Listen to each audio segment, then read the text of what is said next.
Controversial arrest caught on camera. Police barge into a man's home without his permission and without a warrant. Tonight, that man is telling us what it was like to live through such a chaotic ordeal. 19 investigator Mike Mason has this exclusive report. Trailhand Bill, reporting live from Miami, Florida. What y'all got going on this nice day? Or day's night, depending on wherever you're at in the world. I need you to get yourself together, man. We're going to Elyria, Ohio, man, up there by Cleveland. Shout out LeBron. It's not looking good for y'all right now out there in LA, man. Let's get back, though. We're over there by Lake Erie, man, about 23 miles away. A lot of water activity, you know what I mean? We can enjoy ourselves, be safe, you know what I mean? Especially if you're indoors around the water. But they have some very beautiful waterfalls, and I don't know if those are, I would say rivers, but they may be lakes. I'm sorry, I'm not well versed. And like I say, man, it looks like a place with, you know, some activity for the tourists, and it looks like the locals have made their mark and planted their roots there, and they're proud of themselves. They have this thing called, what is it called? An abandoned wave tower or something, man. I don't know what that's about, but they got that. They did have a tragedy.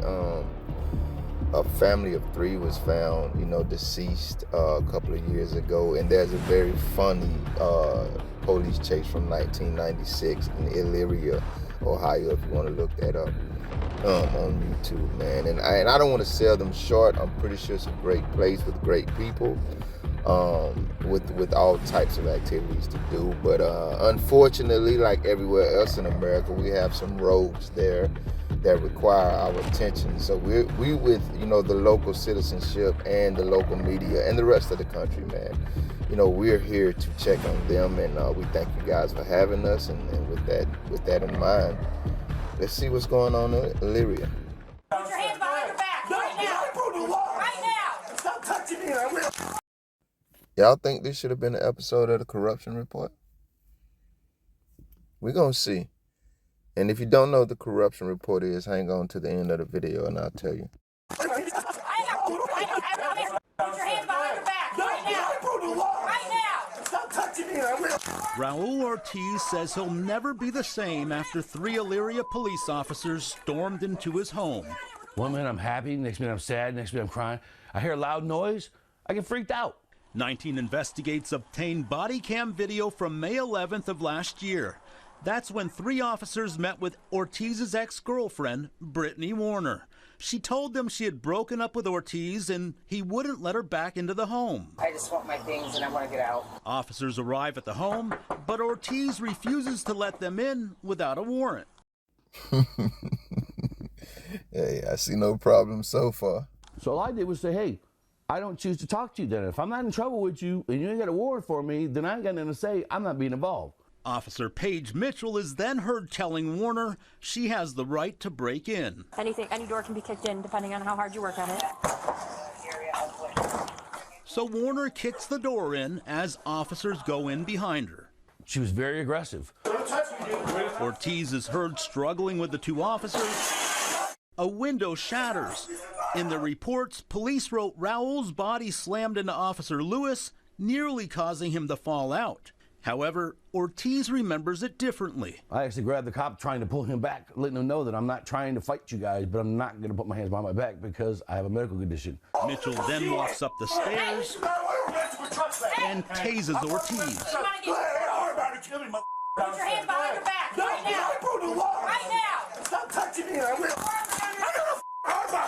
He grabs Mitchell's taser, Put it down. Put it down. then drops it. He's then hauled off to jail. Mom, please help me. I didn't know wrong. Charged with multiple felonies, including aggravated robbery for grabbing Mitchell's taser. Were you planning to use it on the And it's officers? my defibrillators right here. No, absolutely not. I would never do something like that because I know I would never win. They didn't do a proper investigation, period. Ortiz's attorney, Anthony Nisi, worked as a cop for decades. He says officers had no right even entering the house. Plus, if they had contacted the homeowner, he would have told them Warner had already moved out. That day, yes. She handed us the keys and she left. And she was out of the apartment. Out of the house, yes. Nisi also questions officers' claims that Ortiz could be heard threatening them when they entered the home. If you listen to the video very closely, it's different from what the report says. Why would I want to say something like that knowing there's cops downstairs? That's the stupidest thing a person could do. Ortiz potentially faced years in prison if convicted, but his attorney got the charges dropped. Now they both want to see these officers brought to justice. So what gives them the power just because they got a badge to think they can do whatever they want? Who's governing them? I want reprimand. I want officers put in jail. I want them to experience what I experienced. You should know the officers involved were not charged with a crime or even disciplined for this incident. According to the EPD, the body cam footage we showed you is the only one they have because the other two officers' videos weren't saved due to an oversight. Nisi now plans to file a federal lawsuit against the department. Mike Mason, 19 News. Who's governing them? That's something we all want to know, bro. We got 1871, 1967, 1958, Chicago, Mississippi, about 13 priests, lunch, and believe it or not, the Rockefellers. Along with 2 cops in 2024 who clearly never heard of Monroe versus Pape, and another lying woman. 5:45 a.m. You are asleep in bed with your wife. 13 cops burst through your door, make you and her stand absolutely nude in the living room while they ransack your place. Then they take you downtown to the police department and hold you for 10 hours on open charges just to release you with no charges whatsoever, claiming that they were investigating a murder. What does a Hispanic man in modern times have to do with the civil rights movement, a black family in Chicago in 1958, and the Rockefellers? And why we can't go get lunch without getting locked up? Qualified immunity. We got a lot to talk about in one video. Officers cannot be put on trial for unlawful conduct, including use of excessive or deadly force, unless the evidence shows that the conduct was unlawful, and this is pivotal, that and is pivotal. The officers should have known they were violating clearly established law because a prior court case had already deemed similar police conduct to be illegal. 1958, Monroe versus Pape. I'm not going to talk your head off about that story. I am going to remind you of something that I'm often reminded of, and I often try to communicate respectfully, kindly, and graciously. If you're silent when it comes for everybody else, it will also eventually come for you. Did you know that qualified immunity was birthed in response to the civil rights movement? Did you? Be honest. Because right now we all rail against qualified immunity, but I wonder how many of us actually know the history of qualified immunity in 1967, where it came from and why it came. A little American history, if you will, for dummies. I wasn't there. You got to take history's word for it. 1871. President Ulysses S. Grant, he kind of pissed off with how America, including American cops, are treating African Americans, blacks at the time. He tell his homeboys, man, we have to pass the Civil Rights Act. Enforcement Act of 1871. It has other fun names. If I mention them, you probably not like me and think I was being racist. Hell, I didn't come up with the names. I'm just recounting history. I guess the 42nd Congress of the United States were his homeboys that I'm talking about, because seemingly they passed a law within a month. We got the Civil Rights Act. All right, not only can Americans not just treat, private Americans not just treat African Americans like cops, you can't do it either, because now we can sue you and other things. Bam. All right, fast forward. We're in Mississippi, damn near 100 years later in 1967. Now, I can't imagine the many various things that happened in that time, but like I said, for dummies. A couple of priests, man, they chilling. It was at I don't mean no disrespect. I think maybe you're into researching this, you should look into it. It's a very interesting story, the whole lot of it. civil rights march or something. You know what I mean? They're protesting, man. You know, at this time the country's coming together. Everybody's human. That's how we all need to be treated. Forgive me, I'm sorry. All right, cool. They going to get some lunch, man, on their way back home. Couple of cops run up on them, say, "Hey, man, y'all can't eat here." I mentioned the Rockefellers. This was not just a black brigade of priests. They were priests. Did I mention they were priests? They had some, you know, I don't know if they had some Chinamen. What's up, man? Y'all, I don't really eat whatever. I ain't going there. And they had a Rockefeller with them, man. Actually, he was a son-in-law of one of the Rockefellers, but same, man. A mixed breed here, man. And they're all, once again, Americans, you know, standing up for the fact that we're all Americans and we need to be treated as such. Try to get something to eat. I already said this like twice, man. The cops say y'all can't eat here. You got to go. The brigade of priests say we're not going anywhere. We haven't broken any laws, and guess what? You can't trespass us from public property. Bet you never heard that one before. Enter Pearson versus Ray. Of course, the cops lock the priests up. They keep them in jail for yada, yada, yada. They end up going to court, getting sentenced, if I remember correctly. Like I said, maybe you want to look the stories up. 4 months in jail and I think some type of financial punitive damages. But they appeal the case. They beat the case. And once they beat the criminal charges, then they go to sue the officers because remember, the homie Ulysses S. Grant put this act into place that y'all can't just treat African Americans like they ain't us, like they aren't Americans, like they aren't human. And if you do, there will be penalties for it. So, you know, he didn't just put it into place like it had been, it's 100 years later, it had been utilized, it had worked. You know what I mean? So it was a very successful endeavor. And these gentlemen attempted to use it here. And this is where you get qualified immunity. Because the judge ruled, for whatever reason, remember, we are for dummies, that the cops did nothing wrong and that they were guilty of no crimes. Allah, qualified immunity. A means of protecting government defendants from financial burdens when acting in good faith in legally murky areas. Do the math, man. They have some crazy quote, too. I guess it's meant to sound super intelligent so the average mind can understand. And I'm not even about to try to quote that, but that's how we got here. But notice it said financial burdens. So how did we get to the point where cops can literally commit excessive and deadly force crimes and walk away unscathed? Insert dramatic silence. Okay, that's enough.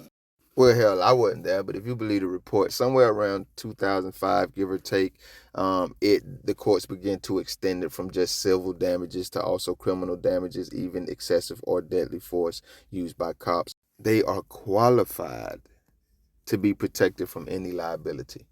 Welcome to America. Sorry if that was too dumbed down for you. The good news is this right here. James Monroe was the one standing nude in his living room with his wife. Black man, 1958. Frank Pape and his homeboys were the officers. His department wanted the charges dismissed. Obviously, Frank and his homies did. They got what they wanted too. Monroe versus Pape, you look it up. Raul Ortiz, Hispanic man, 2024. I don't know these cops' name, and I'm going to be honest with you, I don't care to look it up, but it looks like there were 3 of them, and their departments wanted the charges dropped, and obviously the officers did too, and they got what they want. I say we're talking about good news here, guys. I could literally show you a litany, a collage of Americans from every race, creed, and culture, age, sex, demographic, whatever you want to call it, man, of American government and cops treating them like that. That is the good news, man. America has finally gotten to a place where it realizes we're all equal. And it is clearly, seemingly, maybe in my over-exaggerated and right now highly emotional opinion, us versus them. They're doing it to us all, man. They're not just doing it to James in 1958. They're not just doing it to Raul in 2024. Eventually, it traveled from 1958 to 2024. It traveled from 1871 to 2024. It traveled from the birth of American history to 2024. And it will follow us and our children into the future if we're allowed to see it by God's grace. And how much power, influence, and effect it has over how we live our free American lives. Absolutely, in my opinion. First and foremost, depends on God's grace, and secondly, on how we respond to it or not. I said a whole damn lot and told y'all a lot of stories, and I dumbed down a lot of American history, tragedy, pain, and treachery, and corruption, just to say what I always say, guys. We can't just sleep on this because it's not happening to us. The laws of qualified immunity literally say there are two components that have to be met. Number one, the evidence shows that the conduct was unlawful. If conspiring with a group of people to break and enter into a man's home is not unlawful, clearly unlawful by American criminal statutes, I don't know what is. The second tenet, the officers should have known they were violating clearly established law because a prior court case had already deemed similar police activity to be illegal. Okay, so now this is why I say they make it clear both of these conditions have to be met. The evidence has to show that the conduct was unlawful. The officers have to know that they were violating clearly established laws, and there has to be court precedent to show that these laws have been clearly established. Okay, all right. I guess breaking and entering is clearly established in American judicial process, but maybe not for cops breaking and entering. I mean, at least not until 1958 when Frank and his homeboys ran in James' house and made him and I don't have to rehash that for you. It's on the books. I mean, we're just talking about legality here. We're not talking about morals and common sense yet, because morally, and if you use your brain, you should know you shouldn't be breaking in nobody's damn house. You shouldn't be conspiring with nobody to commit criminal acts, because that's RICO activity. The corruption report, we're going to get to that too, Lord willing. But you definitely shouldn't be recording yourself doing it, and you shouldn't feel comfortable doing any of that, SHIT. Lord, help me here. I've gotten a little perturbed because I see this, and it could have been any of us. That man didn't deserve that because a lying ass female told y'all a story that we later find out if you would have investigated, the lawyer, the attorney, the former cop who's telling y'all his business, all y'all business, I'm sorry, now that he switched sides, told you, they didn't investigate. And he even tried to say that softly and graciously, like, I don't really want to throw him under the bus, but it's obvious. All you had to do is a little investigation, which y'all never do. We watch y'all repeatedly, clearly, over and over, continuously, commonly, not investigate and then try to make us wrong. I just seen a story where they said, I don't remember what it says. It's in America. I don't remember the state. They have literally stopped a family on the street because someone said they had been kidnapped. The wife and the woman and the children had been kidnapped by a man. They Beverly Hillbilly strolling down the street, ain't bothering nobody. The cops around them, kidnap them, take them out of the car, separate them, question them for hours. I still ain't heard why they were arrested. I mean, they were kidnapped. I ain't heard nothing about no kidnapping. I ain't heard nothing about no. They James Monroe. They were held for open charges. I have heard nothing since. They probably were released like James. Go back home. Nothing wrong here. Qualified immunity. Where's the investigation? Y'all didn't investigate. This lady just told you guys something, and now we go to a huge problem in America that, yes, you're going to hear me mention this often in my videos, Lord willing. We have a major problem with misandry. That's what we have. These police are not out here policing laws, statutes, and policies. They're out here policing their personal biases. And in the minds of many people, not just Americans, but many people throughout our world, if a woman says anything, girl tears always move the needle. Girl tears always crank the engine up. They do. We don't even know. We don't have to see any evidence. Like her sorrow, her angst, her act of brokenheartedness in front of us, real or fabricated, is enough to set us in motion. And that's what we see here in this incident when they clearly broke into this man's house illegally and assaulted him because a lying ass woman that you would have known was lying if you would have properly investigated. They don't put that anywhere in that 6-month training that y'all get to be assholes out here in the streets every day. Badge, paid, sanctioned assholes. I'm sorry. I'm a little perturbed. You might hear some beeps in this video, some empty spots. All you had to do is investigate. The landlord said she turned the key in and moved out. But here she is later wanting back in. I got 2 points to make here, so I don't know if I don't want to miss them, so I'm going to go ahead and hit them, and I don't know if I'll hit them enough. Number one, stay away from these treacherous women. It's not worth it. You very well could have lost your life. Many men have in situations like that. You should be happy to still be alive, sir. Number two, there's no way in hell anybody man, woman, or child can assault you after you break into their damn house. So we get to these charges, these trumped up charges that these cops try to put on this homeowner. I don't know if he's a renter, but damn it, whatever he is, he had more right to that property. He is a renter because they spoke with the landlord, but he had more right to that property than they did, and even she did, because clearly, once again, the landlord said she turned in her keys. That day, yes, she handed us the keys and she left. And she was out of the apartment. Out of the house, yes. They didn't do a proper investigation, period. Once you break into someone's home, how do they assault you? They have every American right to defend their place of residence with whatever force it takes and they deem necessary, and they don't need your damn permission to do it. Once you break in their home, especially after they have repeatedly told you they don't want your presence there and they don't welcome you here and they would much rather you leave. You conspire. That's RICO activity. That's RICO activity. That is violation of the American RICO Act. You're conspiring to commit criminal activity with others. You conspire to break in this man's home, then assault him, and then you conspire to lie, file false police reports, and charge him with these crimes. It is impossible, sir. I wish I could speak to this man. I pray to God he see this video. It is impossible, legally, ethically, and morally, and otherwise, for you to assault someone who's breaking into your home. No, assault is going out of the window. You're lucky you didn't get left where you felt assaulted. That's not what I'm doing here. I'm defending myself and my property, and I have every American right to. So this idea that should not even have come into play there. That's what police do, and they're wrong to try to cover their butts. And just like the cases with Monroe versus Pape, when him and his department wanted him to walk away and the American government allowed him to, that's the same thing that just happened here. And it's silly, and it never should have. Disrespectful, some of them are no-gooders. You're supposed to police statutes. You're supposed to police penal codes. You're not supposed to police social biases, your personal biases, or anything else.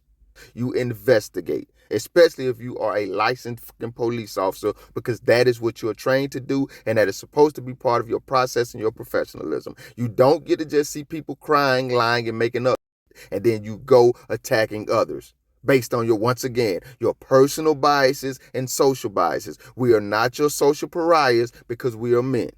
In this instance, I think that had a lot to do with what the hell went on here. And that's why I refer back to what I said, sirs. Society is going to lean toward men. Hell, some of y'all lean toward women. Some of y'all hearing my voice as men are going to lean toward women, no matter what that means for you or your son. We are not society's social pariahs. We are not guilty just because women are crying girl tears. If there's been an offense, it needs to be dealt with no matter who's guilty, man or woman. But until you have investigated and assured that there has been offense, no one is guilty, including men, simply because they are men.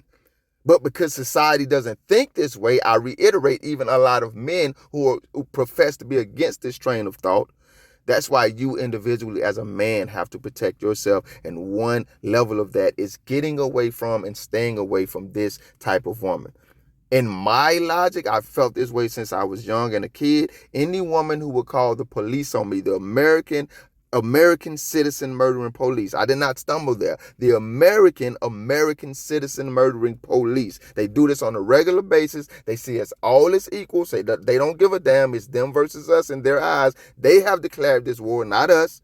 I don't know any American citizens or any rational American citizens who have grouped together to say we declare war on the police. We respond to their war on us. And if you will call them on me in a clearly non-emergency situation, specifically and especially just because you can't get your way, specifically and especially when you are obviously the one that's tripping because you already gave the landlord your keys and moved out. Now you're back demanding, even if you have to break and enter my house with 3 co-conspirating cops to enter and get more stuff. Did they even have any evidence that what she was demanding to go in there and break and enter and get belonged to her? No, they didn't. You know why? Because they didn't care, they didn't investigate, and they weren't policing criminal statutes and penal codes. And you, sir, not only have to protect yourself and your sons and any young men that you have influence in their lives from these type of cops, you also have to protect yourself from these type of women.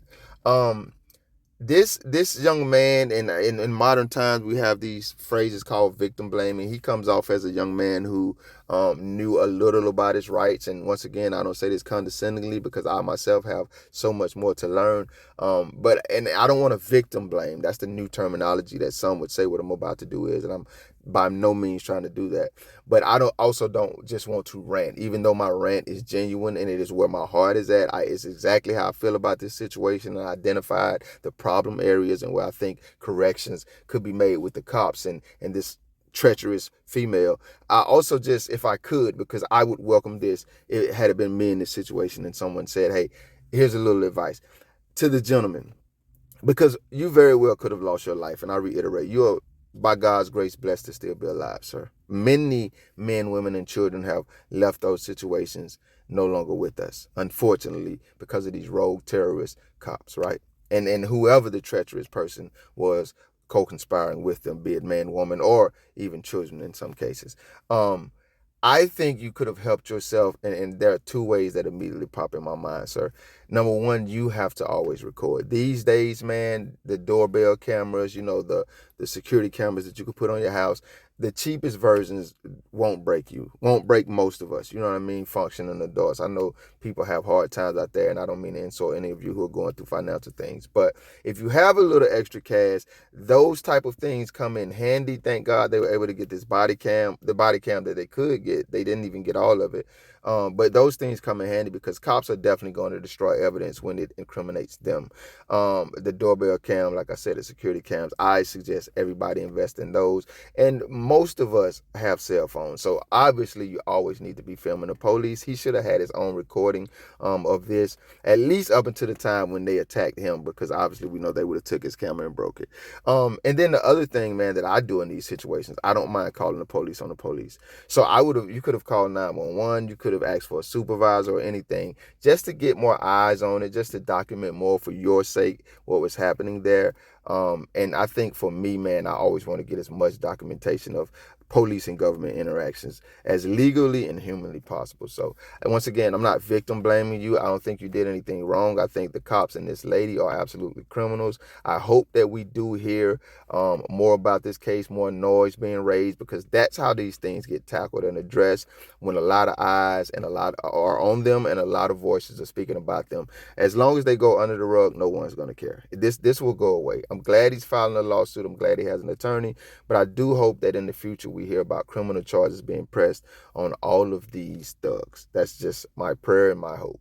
Other than that, man, this really, bothered me, and I just want to reiterate, guys, I can't tell you how to rally. I can't tell you I'm a huge fan and advocate of righteous rebellion. I can't tell you how to do that if you also are a curator of that. But I can tell you that if not for your own sake or the sake of those that you love, you need to be involved in this. You need to be involved in this because, once again, from 1871 in Ulysses S. Grant to 1958 in James versus Pate to 1967 when qualified immunity was instituted. And Justice Sotomayor so accurately said, it is an absolute shield for police from accountability.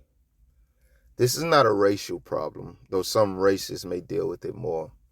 It's not a socio-economic problem, though some socio-economic communities may deal with it more.